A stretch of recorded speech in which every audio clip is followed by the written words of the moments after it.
প্রবাসী ছেলে মাকে ফোন দিয়ে বলে, মা 10টা বছর হলো তোমার মুখটা দেখি না, এখন দেশে চলে যায় প্লিজ।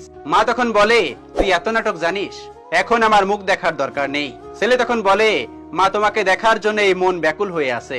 মা তখন বলে, দেশে এসে কি করবি? হ্যাঁ, আরো 3-4 বছর থাক, তোর ছোট বোনটার বিয়ে হোক আগে। ছেলে তখন বলে, যায় না প্লিজ মা, আমার আর ভালো লাগে না এই প্রবাস জীবন। মা তখন বলে, আশ্চর্য, তুই দেশে এসে কি করবি শুনি? ছেলে তখন বলে, এতদিনে যত টাকা ইনকাম করেছি ওইগুলা দিয়ে একটা ব্যবসা করব। মা তখন বলে, কিসের টাকা? হ্যাঁ, তোর ওই টাকা আছে নাকি শুনি? ছেলে তখন বলে, নেই মা, আমি যে 10 বছর টাকা পাঠাইলাম সেই টাকা কি করলে তোমরা?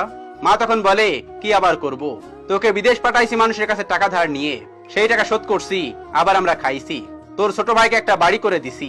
ছেলে তখন বলল, ও কিন্তু মা, তুমি যে বলেছিলে তোর একটা টাকাও নষ্ট হয়নি, সব টাকা আমানত ভাবে আছে।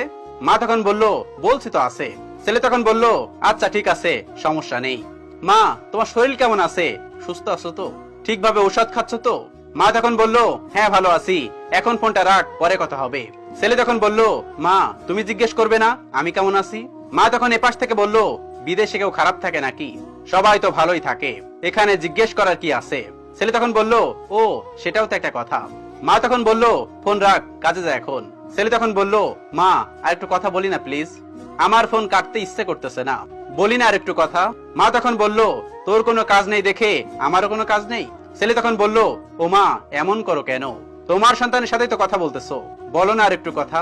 ছেলের এই কথাটা শেষ হতে না হতেই মোবাইলটা টুটুট করে কেটে যায়, আর বুঝার শেষ নেই ছেলের মাঝে বিরক্ত হয়েছে, তাই ফোনটা কেটে দিয়েছে। মন খারাপ করে ছেলে কাজে চলে যায়। তো কাজে এসে দেখে আজ পাম অয়েল তেলের গাছ পরিষ্কার করতে হবে। মন দিয়ে গাছটি পরিষ্কার করতেছে, হঠাৎ একটি মারাত্মক বিষধর সাপ বের হয়ে তার পায়ে কামড় দেয়। ছেলেটি বুঝতে না পেরে কাজ করে যাচ্ছে। যখন সেই সাপের বিষটা পুরো শরীরে বিস্তার হয়, তখন ছেলেটি বুঝতে পারে তাকে সাপ কামড় দিয়েছে। কিন্তু সেই সময় আর ছেলেটির কিছুটি করার ছিল না।